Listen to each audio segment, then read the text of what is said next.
안녕하세요. 세상에서 술이 제일 지긋지긋한 40대 여자입니다. 사람이 술을 먹는 게 아니라 술이 사람을 먹는다는 말 혹시 들어보셨나요? 가벼운 음주는 건강에도 좋고 스트레스를 풀 수 있다고 하잖아요. 그런데 전 살면서 술 때문에 인생을 망친 사람들을 너무 많이 봤습니다. 그리고 그 사람들은 결국 사랑하는 가족들도 불행하게 만들더라고요. 제가 왜 이렇게 생각을 하게 됐는지 지금부터 솔직히 말씀드려 볼게요. 어릴 적 저희 집 형편은 좋지 못했던 것 같습니다. 초등학교 다닐 때까지 화장실이 밖에 있는 집이었고 연탄도 사용했거든요. 가난해도 집이 화목했으면 좋았을 텐데 그것도 아니었고요. 오빠, 왜 안 들어가? 엄마 없어? 연정아, 엄마랑 아빠가 중요한 일 있나 봐. 오빠랑 놀이터 가서 더 놀고 오자. 어? 나 배고픈데 그냥 들어가면 안 돼? 전 배가 고프고 졸려서 집에 들어가자고 징징거렸는데 오빤 깜깜한 밤이 돼서야 절 집에 데리고 갔죠. 나중에서야 아빠가 술을 드시고 와 엄마랑 싸워 오빠가 절 데리고 동네를 돌아다녔다는 걸 알게 됐죠. 아빠는 택시 운전을 하셨는데 술을 자주 드셨답니다. 술버릇도 고약해 동네에서 모르는 사람들이 없을 정도였죠. 아빤 심지어 아침에도 술을 드셨어요. 그러면 그날 일은 못했었고요. 덕분에 생활비는 엄마가 벌어야 했습니다. 그래서 엄만 부업을 잔뜩 받아 집에서 밤새 일을 하시곤 했답니다. 하지만 아빤 술에 취하며 엄마한테 이거 해서 얼마나 버냐며 다 내다 버렸어요. 나중엔 아빠가 들어오는 소리만 들리면 엄마와 제가 부업을 숨겼죠. 아빠도 술에 취하면 사람들과도 많이 싸웠어요. 한 번은 아빠가 술에 취해 남의 집 차에 소변을 누신 겁니다. 하필 동네에서 제일 잘 사는 집 차였고요. 그 집 애가 다음날 니네 아빠 우리 차에 오줌 넣었다고 막 놀리는 거 있죠? 오빠는 엉엉 울었지만 전 달려들어 그 아이 얼굴을 핥혀버린 적도 있었죠. 면허정지 통지서? 당신 또 술 먹고 운전했어요? 이게 몇 번째요 대체? 옆편 내가 아침부터 웬 난리야? 잠잘 거니까 깨우지 마. 회산, 출근 언제부터 할 수 있대요? 그놈들이 글쎄 나 면허 정지됐다고 아예 나오지 말라잖아. 일 부려먹을 땐 언제고 그깟 사고 좀 냈다고 헌시작처럼 버리는 나쁜 놈들. 나도 더럽고 치사해서 그 일 안 해. 결국 아빤 제가 초등학교 3학년 때 음주운전으로 사고까지 내 회사에서 잘렸습니다. 그럼 다른 일이라도 알아봐야 했는데 아빠는 아예 일을 안 하시더군요. 결국 엄마가 식당에 다니며 생계를 책임지셨고요. 그땐 어린애들도 술, 담배 심부름이 가능했던 시절이었거든요. 아빠는 하루 종일 잠만 자다 제가 집에 오면 술을 사오라고 했어요. 게다가 아빠는 술 사 먹을 돈이 없으면 오빠 제 저금돈까지 깬 적도 있었네요. 전 그날 처음으로 아빠한테 대들었죠. 다른 집들은 아빠가 돈도 잘 번다는데 아빠는 나한테 맨날 술만 사오라고 하고. 뭐? 그게 아빠한테 할 말이야? 네 애미가 그렇게 가르치든? 제가 초등학교 6학년 때 갑자기 아빠가 집에 안 들어오시는 겁니다. 전 솔직히 아빠가 안 들어오는 게 훨씬 좋았어요. 그런데 아빠는 한 달 만에 나타나선 엄마한테 돈이 가득 든 가방을 줬다고 합니다. 이게 뭐냐고 묻는 엄마에게 아빠는 사업한다고 큰 소리를 쳤고요. 그런데 2달 후 갑자기 경찰서에서 연락이 왔답니다. 거기 최연철 시댁이죠? 여기 경찰서입니다. 남편과 관련 사건 때문에 연락드렸어요. 현재 경찰서에 출석해서 조사받고 계신데 가족 확인이 필요해서 전화드렸어요. 네? 경찰서요? 대체 무슨 일인데요? 일단 오시면 자세한 내용 안내드리겠습니다. 엄만 정신없이 아빠가 있다는 경찰서로 향했어요. 경찰은 아빠가 사기 사건에 연루됐다고 알려줬습니다. 알고 보니 아빠는 그간 일부러 교통사고를 내고 합의금을 뜯다 경찰에 걸렸다고 합니다. 택시 운전을 했으니 사고가 자주 나는 지역, 사고 유형 등을 잘 알았고 그걸 이용한 거죠. 결국 아빠는 보험 사기 특별법으로 징역 1년을 선고받게 됐습니다. 아빠가 깜방에 갔다는 소식은 동네에도 소문이 퍼졌어요. 엄마는 너무 창피하다며 이사까지 했죠. 그때 오빠는 중학교 3학년이었는데 공부를 잘했거든요. 그 지역 명문고에도 갈 수 있었는데 아빠 사건이 터지며 급하게 전학을 가야 했고요. 아빠는 1년 만에 가석방으로 출소를 했습니다. 하지만 우리 가족 상황은 달라지는 게 없었죠. 허고 날 책 보면 뭐가 나오냐? 그 쓸데없는 짓 하지 말고 가서 술이나 사와. 아빠, 대체 오빠한테 왜 그래요? 우리한테 해준 게 뭐가 있다고 공부도 못하게 하냐고. 우리 아빠 맞아요? 이때부터 아빠는 술에 취하면 집안 살림을 부수고 오빠를 괴롭혔습니다. 전 너무 열이 받아 일일이에 확 아빠를 신고한 적도 있었네요. 하지만 아빠는 자식이 감히 자기를 신고했다며 집에 와서 더 난리를 쳤습니다. 제가 아빠를 신고한 이틀 뒤 아빠는 술에 취해 제가 다니는 학교를 찾아오신 일도 있었죠. 아, 여기 내 딸이 다닌다니까? 아, 애비가 딸 학교도 못 와? 아, 내 딸 당장 나오라고 해. 아니, 아버님, 여기서 이러시면 안 됩니다. 학생들 공부에 방해됩니다. 친구들이 모여 누구냐고 웅성거렸고 전 너무 창피하더라고요. 그때 화장실에 숨어 얼마나 울었는지 모릅니다. 심지어 아빠는 오빠 학교 보충 수업비가 든 통장을 들고 나가 그걸 모조리 써버리기도 했어요. 전 엄마에게 아빠 이혼하라고 했습니다. 저런 사람을 내 아빠로 부르고 싶지도 않았거든요. 엄마도 참고 참다 아빠가 오빠랑 저까지 괴롭히는 걸 보고 결국 제가 고등학교 2학년 때 이혼을 하셨어요. 아빠는 이혼 서류에 사인을 한 후 집을 나가셨습니다. 아빠가 집에 안 들어오니 오히려 집이 평화롭더라고요. 엄마는 여전히 식당에서 일하셨고 오빠 전 공부를 열심히 했죠. 그런데 아빠가 집을 나간 지 1년 뒤 이번엔 병원에서 연락이 왔어요. 여기 모 종합병원인데요. 최원철 씨가 실려오셨는데 보호자분이 오셔야 할 것 같아서요. 저 그런 사람 몰라요. 인연 끊은 지 오래됐어요. 그때 제 마음은 솔직히 아빠를 평생 보고 싶지 않았어요. 어쩔 수 없이 오빠가 병원에 갔죠. 아빠는 노숙자꼴로 병원에 실려왔고 검사 결과 간암 말기라고 하더라고요. 발견 당시 이미 상태가 위중해 아빠는 한 달 뒤 세상을 떠나셨습니다. 장례식도 하기 싫었지만 가족 친척들만 모여 장례식을 치렀어요. 아빠가 돌아가셔도 전 눈물도 안 나오더라고요.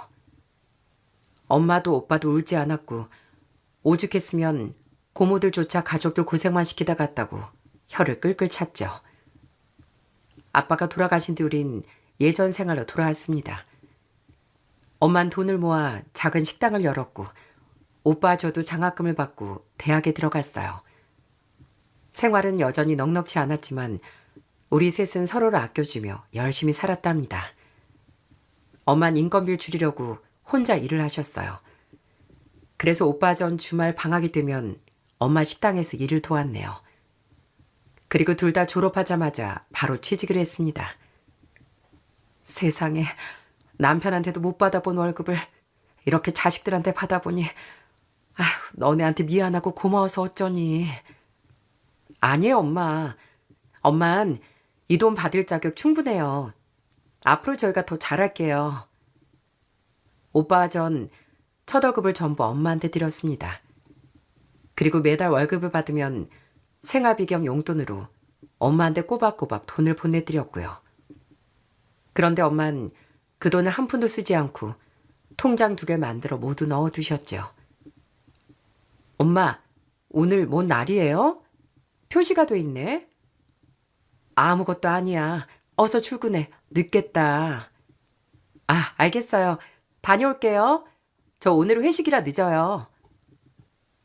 솔직히 이런 말 하면 안 되겠지만 아빠 돌아가시고 저희 집은 너무 평화로웠어요. 저희는 아빠 제사도 안 지냈거든요. 엄마가 달력에 표시를 해두긴 했지만 아무도 제사를 지내자는 말을 안 했습니다. 그 정도로 다들 아빠의 술주정이 지긋지긋했던 거죠. 저도 술 먹는 남자와는 절대 결혼 안 한다고 다짐을 했네요. 전 화장품 제조회사에 다니고 있었어요. 소개팅도 많이 들어왔지만 흐지부지 되더라고요. 엄만 좋은 남자 만나 결혼하라고 했지만 전 이대로 혼자 살아도 좋겠다는 생각이 들었습니다. 아빠 같은 남자를 만날 바엔 혼자 사는 게 나았으니까요. 그러다 20대 후반쯤 됐을 때 소개팅 제의가 들어왔습니다. 바로 회사 동기의 대학 친구였죠. 그 남자 이름은 안상길, 나이는 저보다 2살 많았고요. 별 기대 없이 소개팅에 나갔는데 둘 다 취미가 비슷해 의외로 얘기가 잘 통하는 겁니다. 상길 씨는 술 싫어하세요? 마시는 거 한 번도 못 봤네요. 싫어하는 건 아니고 좋아하진 않아요. 뭐 회사 다니면서 어쩔 수 없이 마시지만요. 전 속으로 옳거니 했어요. 술을 안 마시는 남자가 제 이상형이었으니까요. 그렇게 전 그 남자 사귀게 됐습니다. 남자친구 말씀 적었지만 세심한 편이었어요. 사귄 지 100일, 200일 기념일도 남자친구가 먼저 챙겼거든요. 난 말이야, 우리 아빠 때문에 너무 힘들었어. 그래서 아직도 아빠가 밉고 원망스러워. 나 좀 못됐지? 아니야, 난 연정이 이해해. 솔직히 나도 아버지랑 사이가 별로 안 좋거든. 그렇게 사귄 지 1년째 되는 날 남자친구가 제게 프로포즈를 하더라고요. 저도 남자친구와 결혼하고 싶었지만 홀로 남을 엄마가 걱정이 됐습니다. 그땐 오빠도 결혼 전이었고 회사 때문에 지방에 내려가 있었거든요. 남자친구는 제게 결혼을 해도 엄마 집 근처에서 살자고 하더라고요. 그렇게 먼저 마음 써주는 남자친구가 고마우면서도 혹시라도 남자친구 부모님이 싫어하시면 어쩌나 싶었어요. 하지만 남자친구의 어머님을 만난 후 전 그런 걱정을 모두 털어냈답니다. 반가워요. 듣던 것보다 더 곱고 예쁘네요. 앞으로 잘 부탁해요. 네, 감사합니다, 어머님. 저도 앞으로 잘 부탁드릴게요. 첫 만남에서 남자친구 어머님은 잔뜩 긴장한 제 손을 따뜻하게 잡아주셨어요. 제 옷과 화장도 너무 예쁘다고, 잘 어울린다고 연신 칭찬해 주셨고요. 그렇게 너무나 따뜻하게 절 반겨주시는 그 모습에 저도 모르게 눈물이 날 정도였죠. 그렇게 결혼식을 올린 뒤에도 시어머니는 한결같으셨습니다. 세상 이런 시어머니가 계실까 싶을 정도로 저에게 너무 잘해주시는 거 있죠? 어머님, 저 잡채 완전 좋아해요. 잘 먹겠습니다. 연정이가 좋아하는 데서 많이 만들었어. 천천히 꼭꼭 먹어. 어? 저희 시어머니 음식 솜씨는 정말 최고였어요. 제가 잡채를 좋아한다는 얘기를 들으시곤 시어머니 늘 잡채도 많이 만들어 주셨고요. 한참 후에야 시어머니가 잡채를 드시다 체한 적이 있어 보기도 싫어하신다는 걸 알게 됐죠. 그래서 남편도 시누이도 집에선 잡채를 잘 못 먹었다는 걸 알고 얼마나 놀랐는지 모릅니다. 시어머니는 김치도 참 잘 담그셨어요. 겉절이, 깍두기, 총각김치, 동치미까지 다 맛있더라고요. 맨밥에 김치만 먹어도 맛있어서 한 번은 만드는 방법을 알려달라고 졸랐죠. 아유, 우리 며느리 내가 해주는 거 먹기만 하면 돼. 그 예쁜 손에 어떻게 고춧가루 묻혀. 먹고 싶으면 언제든 말만 해. 시어머니는 홀로 계시는 저희 친정엄마도 잘 챙겨드렸어요. 늘 제게 엄마 안부를 물어보셨고 김치를 담그시면 엄마 드리라고 따로 챙겨주셨죠.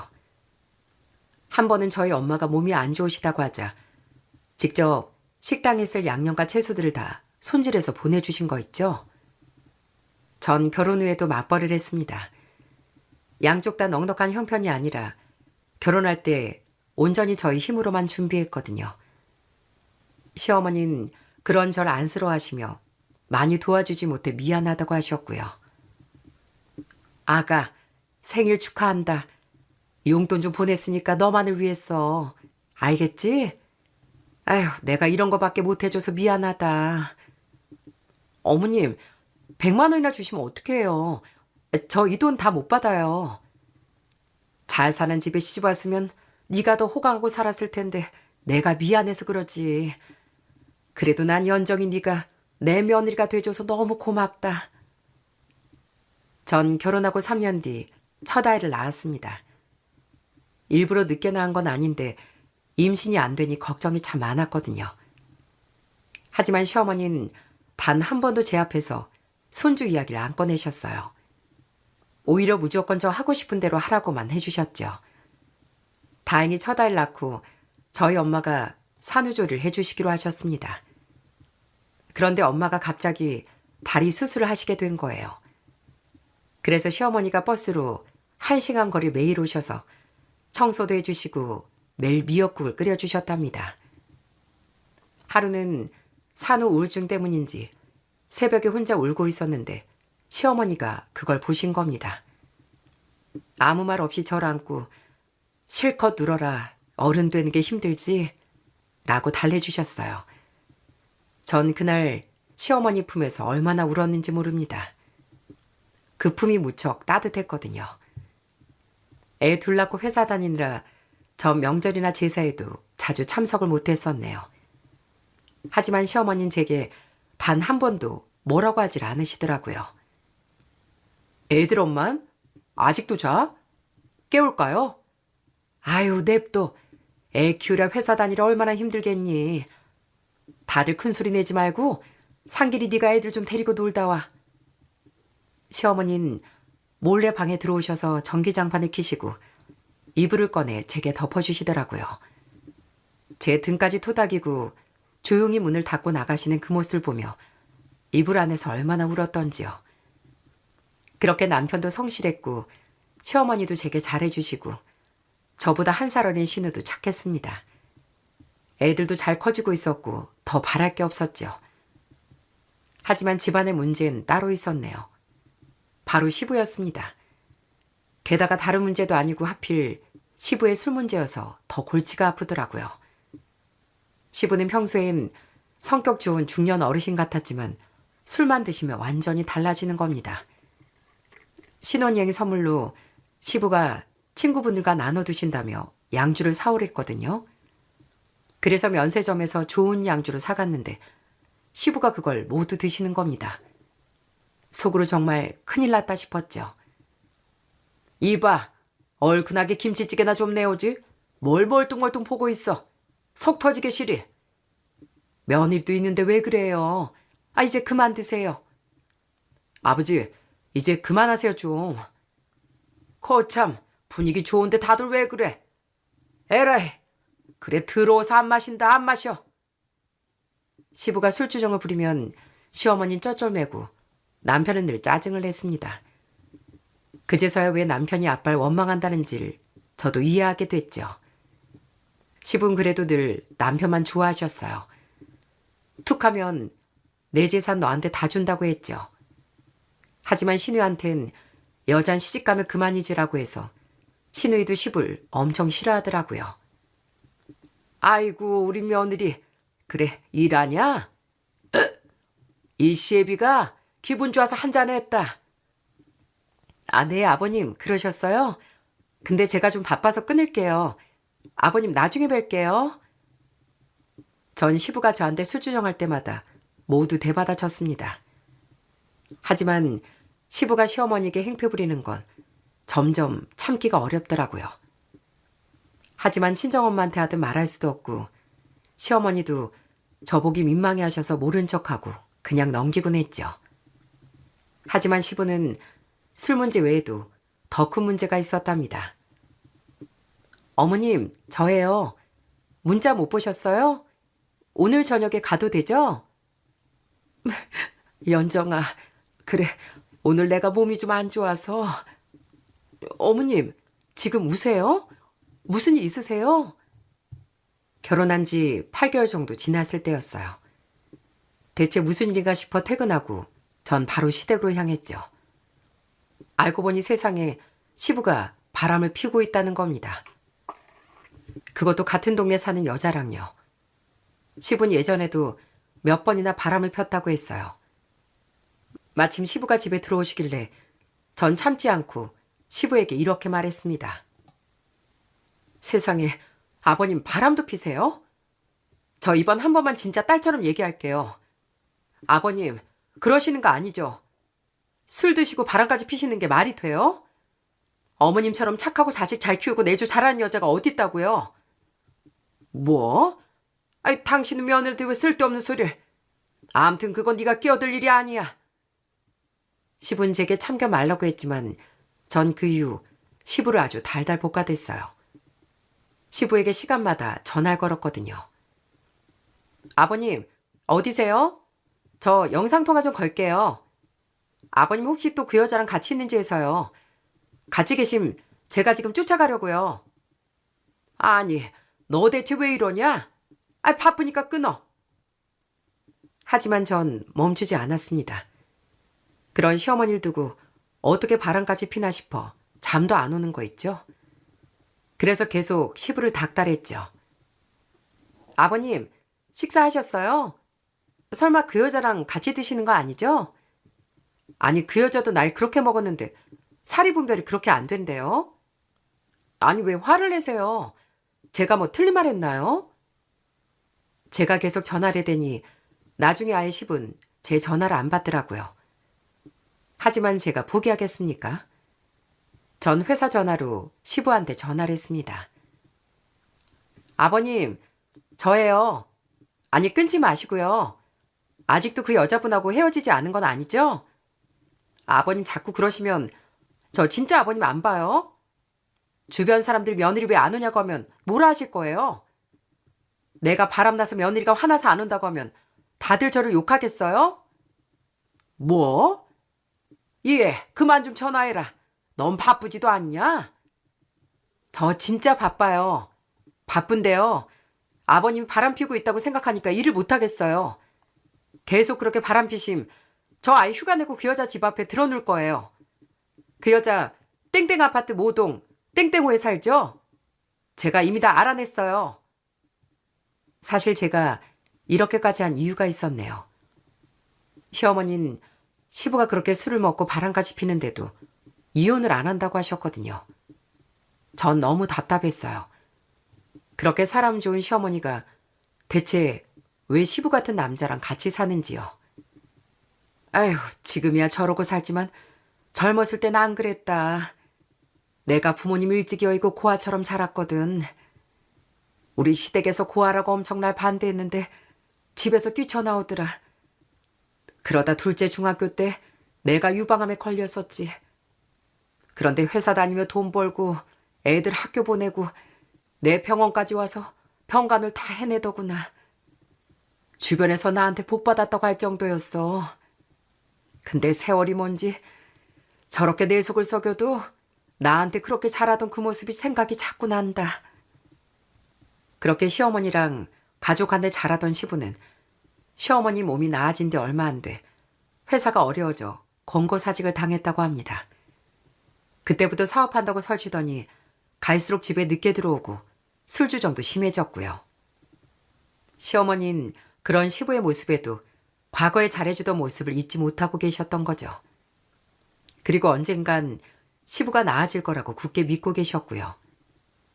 하지만 시부의 바람은 그 뒤에도 계속됐습니다. 상대만 바뀌었고요. 시어머니는 며느리한테 창피해서 말을 안 하셨지만 제가 알아낸 적도 있었답니다. 시부 나의 SNS까지 만들어 그 여자 찍은 사진을 올렸더라고요. 어머, 아버님, 출장 가신다더니 꽃놀이 가셨어요? 근데 옆에 계신 분은 어머님이 아니신데 누구실까요? 저도 모르는 어머님이 또 계셨나요? 너무 화가 나서 이렇게 리플을 단 적도 있었네요. 아버님이 사진을 삭제하고 다시 올리시면 거기에 제가 또 리플을 남겼고요. 그 뒤 아버님은 저한테 징글징글하다며 절 본체만체 하셨죠. 이렇게 시부일만 해도 골치가 아팠는데 그 아버지의 그 아들이라고 남편도 슬슬 사고를 치더라고요. 남편의 승진 때문이라며 회식 자리에 매번 다니며 술이 점점 늘었습니다. 그런 남편의 모습에 저도 시어머니도 걱정을 많이 했죠. 상길이 너, 요즘 왜 그렇게 술을 마셔? 연정이가 걱정이 많어. 당신 이래서 문제야. 남자가 사회생활 하다 보면 술도 마시는 거지. 상길아, 네 엄마 말 신경 쓰지 말고 주말에 예비랑 술 한잔 하자. 제가 걱정되는 건 따로 있었어요. 남편이 뒤늦게 술을 배워 그런지 술버릇이 나빴거든요. 처음엔 취하면 길바닥에서 자더니 나중엔 택시나 대리기사한테 시비를 걸어 싸우곤 했답니다. 그런 남편의 술버릇은 회사 직장 상사들한테도 똑같았대요. 회식만 갔다 하면 상사들한테 대들어서 분위기를 망쳐놓기 일쑤였죠. 그런 일이 반복되니 회사 내 평판도 슬슬 안 좋아졌고요. 제 생일과 시어머니 생일이 3일 차이거든요. 그래서 한 번은 주말에 같이 식사하기로 하고 기다렸습니다. 하지만 남편과 시부는 한밤중이 돼도 안 오더라고요. 알고 보니 남편은 친구들하고 술을 먹고 있었고 시부는 일 때문에 출장 갔다는데 분위기상 여자랑 있는 것 같더라고요. 어머님, 애들 애비도 오늘 못 들어올 것 같아요. 그냥 우리끼리 먹어요. 내가 정말 너 볼 면목이 없다. 아휴, 어떻게 애비나 아들이나 저렇게 똑같니? 아휴, 미안하다 정말. 그렇게 갈등이 이어지던 중 남편이 갑자기 폭탄 선언을 하더라고요. 남편은 30대 중반이었는데 회사 상황도 안 좋았고 승진에서도 계속 밀리고 있었거든요. 전 아직 둘째가 어려 회사를 그만둔 상황이었고요.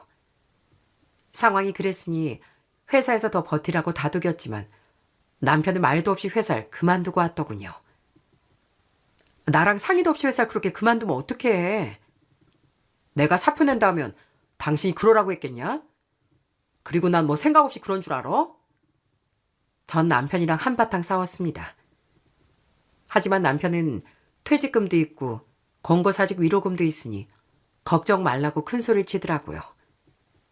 그러면서 남편은 회사 들어가도 뻔하다며 친구와 대학가 근처에서 선술집을 한다고 했습니다.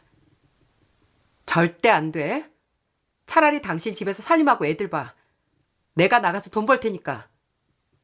내가 처자식도 있는데 무작정 덤비겠어? 영식이가 다 준비한 거라 난 투자만 하고 그저 이익금만 나눠받는 거라니까. 대학교 앞이라 망할 일도 없어. 장사란다는 남편의 말에 친정엄마도 지방에서 일하던 오빠도 올라와 남편을 말렸습니다. 시어머니도 장사 아무나 하냐며 작은 회사라도 들어가라고 하셨고요. 하지만 남편은 고집을 꺾지 않더군요. 남편이 한다는 선술집은 유동인구 많았지만 규모도 꽤 컸습니다. 딱 봐도 월세나 인건비가 엄청날 것 같았죠. 하지만 남편은 되려 월세가 700만 원밖에 안 한다고 하는 거 있죠? 참 기가 막히더군요. 월세 700 내고 인건비 내고 재료비 하면 대체 얼마나 남는 건데? 한 달에 한 7천만 원 벌어야 하는 거 아니야? 당신 그렇게 벌 수 있겠어? 장사 시작만 하면 1억도 벌 수 있어. 이렇게 규모가 큰데 1억을 못 벌겠냐? 남편은 그렇게 큰 소리를 뻥뻥 쳤고 기어코 후 술집을 열었습니다. 술집 개업식 날 좋아하는 사람은 시부밖에 없었죠. 시부는 거기서도 술에 취해 길바닥에 들어놓고 난리도 아니었네요. 이렇게 남편이 밤에 일을 하다 보니 오후에 나가 동틀 때야 들어오곤 했습니다. 애들은 자연스럽게 제가 다 보게 됐고요. 솔직히 힘들었지만 기왕 시작한 거 일에만 신경 쓰라고 했습니다. 남편도 회사 다닐 때보다 월급 더 갖다 준다며 장담을 했고요. 하지만 현실은 달랐습니다. 술집이 대학에 있다 보니 방학 땐 매출이 많이 떨어지는데 그걸 간과한 거였죠. 그래도 처음 1년은 한 달에 200~300 정도씩은 생활비로 줬는데 그 이후부턴 100만 원, 70만 원, 50만 원밖에 못 주더라고요. 여보, 겨울이라 가스비도 많이 나오는데 50으로 대체 어떻게 하라고. 회사 다닐 때처럼 꼬박꼬박 같은 돈 받음 그게 장사냐? 당신이 알아서 좀 해봐. 애들은 커가는데 남편만 바라보고 있을 수가 없겠더라고요. 결국 그래서 제가 회사에 다니기로 했습니다. 시어머니는 아들 때문에 며느리인 제가 고생한다며 미안해 어쩔 줄을 몰라 하셨고요. 제가 회사에 다니기 시작하자 남편은 미안하긴커녕 생활비를 아예 안 주기 시작하는 거 있죠. 50만 원씩 갖다 줘도 용돈이며 기름값이라고 아예 70만 원을 쓰는 상황이었죠. 남편은 그것도 모자라 가게 운영비가 더 필요하다며 청약도 깨고 애들 돌반지도 팔자고 하는 거 있죠. 아이 1,000만 원만 해달라니까. 외상값 오늘까지 줘야 돼. 월세도 내야 하고. 1,000만 원이 어느 집 개 이름이니? 나 절대 애들 돌반지 못 내놓으니까 당신이 알아서 해결해. 남편은 저에게서 돈이 안 나오자 시어머니를 찾아가 들들 볶았답니다. 하지만 시어머니도 남편한테 줄 돈이 없었어요. 왜냐면 시부가 또 사고를 치고 있었거든요. 시부는 가게를 접고 처음엔 다단계에 빠졌습니다. 아마 다단계 하는 여자한테 속은 것 같더라고요. 거기서 파는 이상한 화장품 같은 걸 시어머니 하라고 갖다 주는 겁니다. 어머님, 이게 뭐예요? 화장품 어디서 사셨어요? 네 시아버지가 나 하라고 갖다 주더라. 어머님, 근데 이거 어머님한테 잘 안 맞는 성분이에요. 제가 나중에 다른 화장품 갖다 드릴게요. 그리고 그 화장품은 몽땅 들고 와 버려버렸습니다. 평생 고생만 한 시어머니한테 명품 화장품 못 사줄 망정 그런 화장품이나 사준 시부가 얼마나 원망스러웠는지 모릅니다. 시부는 그 후 다단계 하는 여자랑도 헤어졌는지 한동안 백수로 지내더라고요. 시어머니는 돈은 안 벌어와도 되니 제발 사고만 치지 말라고 하셨고요. 하지만 시부가 시어머니 카드로 대출을 잔뜩 받은 게 들통났습니다. 당신 그 돈 다 어디다 썼어요? 여자한테 준 거죠? 그죠? 아이 사람 말을 왜 못 믿어? 뭐 여자긴 한데 같은 고향 친구야. 나중에 알고 봤더니 술집에서 알게 된 여자한테 속아 홀라당 그 돈을 다 뜯긴 거 있죠? 시부의 사고는 거기서 그치지 않았어요. 한동안 바쁘다고 돌아다니더니 갑자기 상가를 분양받았다는 겁니다. 그러면서 이제 월세가 따박따박 들어올 테니 다들 자기한테 잘하라고 했죠. 아버님, 어디 있는 상가를 받으신 건데요? 시흥 거북섬? 설마 여기 상가 계약하신 거예요? 그래, 겨우 계약했어. 그 근처에 빌딩들이 들어올 거라 앞으로 돈방석에 앉을 거다. 여러분도 뉴스에서 들으신 적이 있겠지만 그곳은 상가 공실 문제로 계속 언급되고 있는 지역이었어요. 시부는 그곳에서도 제일 외진 곳에 위치한 상가를 받아왔습니다. 들어온다는 빌딩들은 공사 시작도 안 했고요. 결국 돈만 날리고 단 한 번도 임차인이 들어오질 않았죠. 그 상가 분양받은 돈은 당시 시부모님이 사시던 집을 담보대출로 받은 돈이었고요. 살다 보면 좋아질 거라 생각했는데 아휴 어째 점점 더하니 사람이 어떻게 그래요. 내가 어디 가서 사람을 팼어 사기를 쳤어. 그깟 돈 다시 벌면 그만이지. 이렇게 시부 남편 둘 다 번갈아 사고를 치며 점차 시어머니 건강이 안 좋아지셨어요. 유방암 치료를 받으신 적도 있어 걱정이 되더군요. 건강검진을 받으시라고 했지만 시어머니는 남편과 아들 때문에 그런 거라고 괜찮다고 하셨죠. 그러던 어느 날 밤이었습니다. 그날도 남편은 장사를 나가고 저 혼자 애들을 재우고 있는데 신우가 울면서 전화를 했더라고요. 시어머니가 쓰러져 지금 응급실을 하고요. 전 그 소리를 듣자마자 친정엄마께 아이들을 부탁하고 잠바도 안 입고 뛰쳐나갔습니다. 아가씨, 대체 어떻게 된 일이에요? 어머님은요?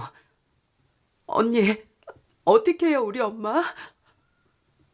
신우에게서 이야기를 들은 전 화가 치밀어 견딜 수가 없었어요.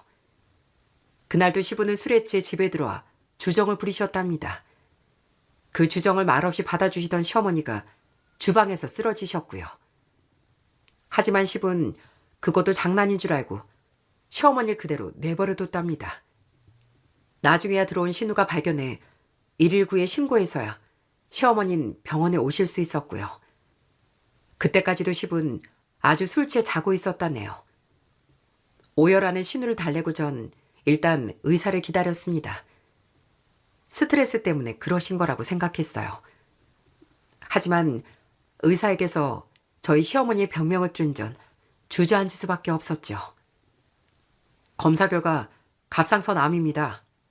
그런데 선생님 왜요? 갑상선 암은 치료만 잘 받으면 된다면서요. 환자분은 미부나 갑상선 암이에요. 그 암은 전이 속도가 빠르고 유방에 걸린 이력도 있어 예후가 좋기 힘들 것 같습니다. 하지만 시어머니 암 소식에도 시부와 남편 태도는 달라지지 않더라고요. 그때 제 심정이 어땠겠습니까? 아, 그거 요즘엔 암도 아니라더라. 그래, 네 시애민 병원에서 언제 나온다든. 어머님이 얼마나 스트레스가 심하셨으면 저런 병에 걸렸겠어요. 그것도 아버님 때문이라고요. 뭐? 보자 하니까 내가 네 시애빈데 못하는 말이 없어. 상길이 그놈도 눈이 삐었지? 어디서 저런 마누라 데려와선. 남편도 마찬가지였어요. 시어머니 병원에 한 번 가더니 그 이후부터 매일 술에 취해 들어왔죠. 당신 어머니 걱정도 안 되니?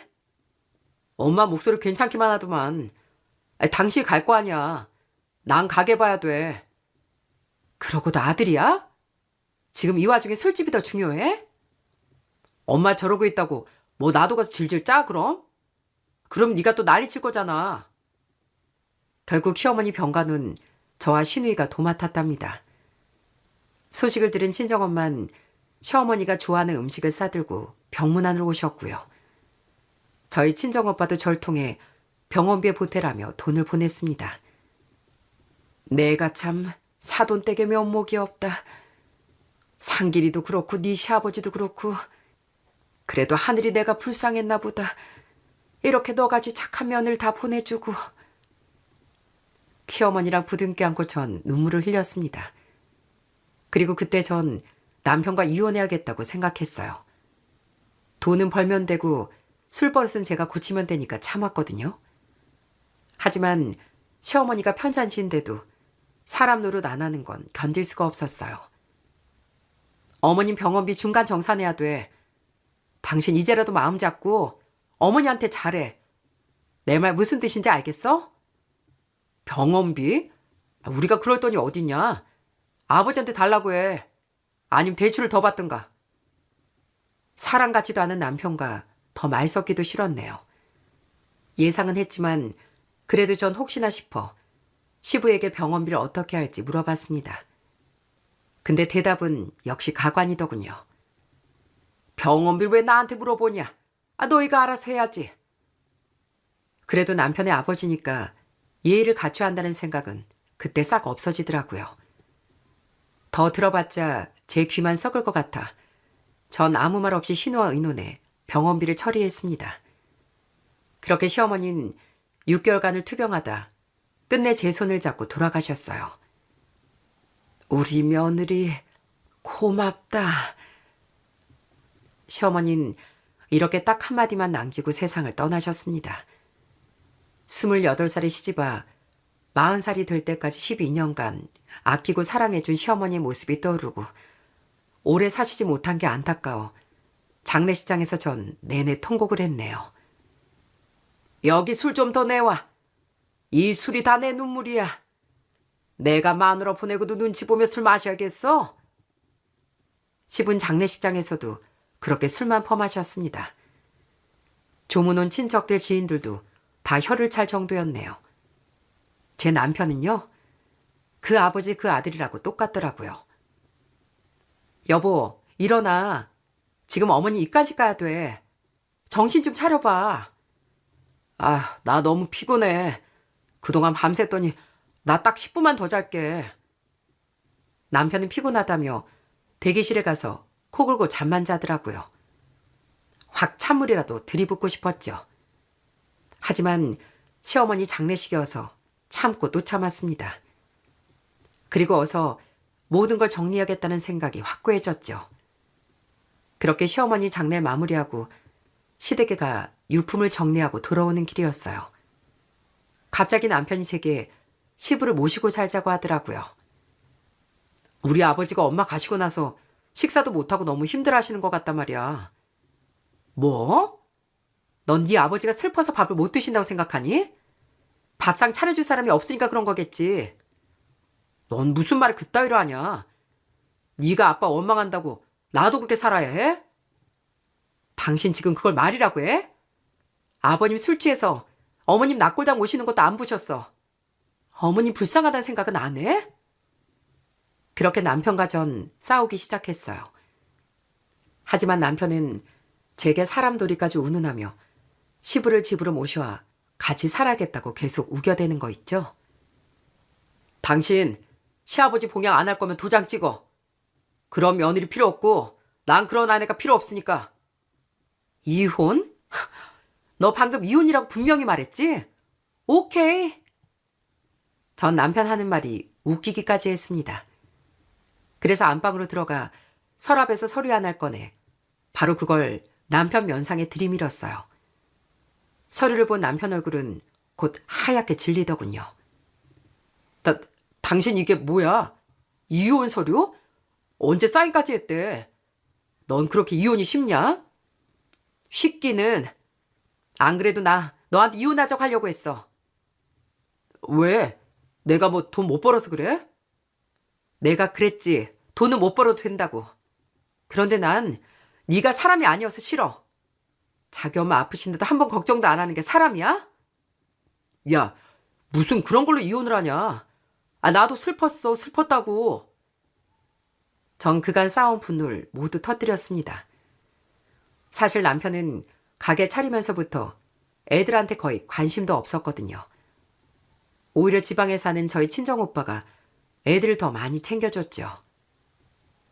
너 우리 민준이 몇 학년인 줄은 아니? 몇 반인진 알아? 내가 그걸 모를까 봐. 우리 큰아들 3학년이지. 아니 2학년인가? 2학년 5반이잖아. 야, 민준이 학교에 4반밖에 없거든? 그리고 우리 민준이 1학년 3반이야. 그게 뭐가 중요해. 앞으로 내가 잘하면 되잖아. 어? 애들한테도 당신한테도 신경 쓸게. 그러니까 여보, 제발 이혼하자고만 하지 마.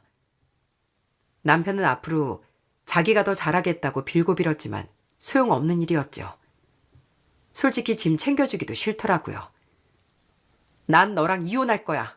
그리고 이 집도 당장 내놓을 거고. 기회 줄 때 옷이라도 챙겨나가. 안 그러면 당신 옷이고 물건이고 다 태워버릴 테니까. 제 말에 남편은 캐리어에 자기 옷을 챙기더니 후다닥 나가더라고요.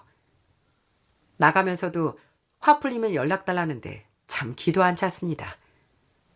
잠시 후 전 남편이 왜 시부를 모시자고 했는지 알게 됐어요. 그리고 정말 이 인간 같지도 않은 남자랑 헤어진 게 잘했구나 싶었죠.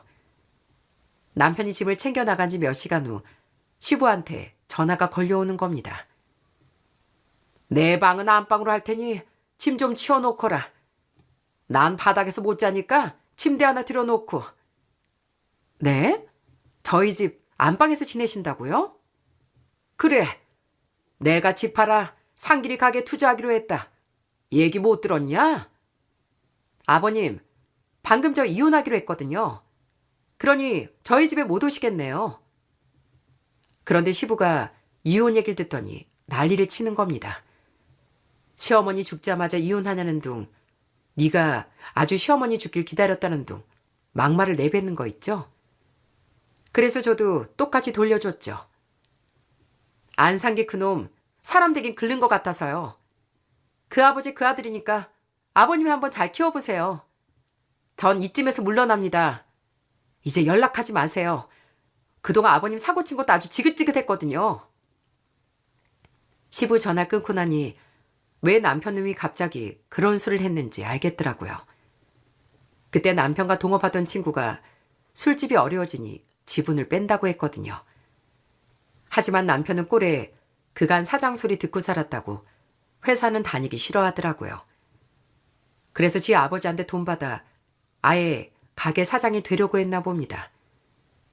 거기에 나중에 알고 봤더니 남편 그놈은 시부한테 시어머니 보험금도 달라고 했다네요. 어떻게 사장 소리 듣겠다고 부모님 집도 팔고 돌아가신 어머니 보험금까지 달라고 했을까요? 정말 시부보다 더한 놈이었답니다. 시부도 그동안 남편 가게가 어떤지 정말 몰랐었나 봐요.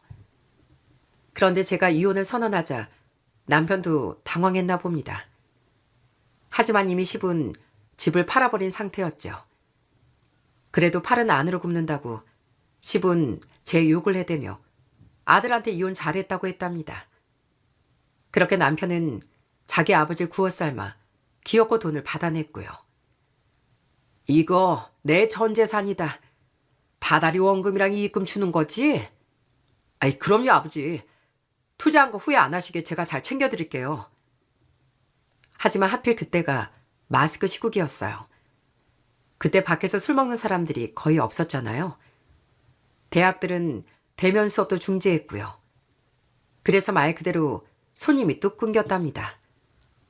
결국 전 남편은 보증금에 대출에 사채까지 빌려 2년을 버티다 결국 망했대요. 전 시부도 전 재산을 다 날렸고요. 지금은 거의 원수처럼 지낸다고 신우이가 그러더라고요. 내 노후자금 홀랑 날려? 네 엄마 보험까지 다 가져가고 네 놈이 사람이야? 얼른 내 돈 내놔. 엄마 돌아가신 거 까놓고 얘기해서 아버지가 속썩여서 그런 거 아니에요? 뭐 이놈아? 아휴, 진짜 저런 걸 자식이라고. 아유, 내 팔자야. 저도 마찬가지예요. 아버지 내 인생에 도움된 적이 한 번도 없잖아요. 아버지 때문에 난 이혼도 하고. 돈 때문에 가족끼리 인연 끊고 소중한 사람도 다 잃는다더니 그 말이 딱 맞는 것 같더라고요.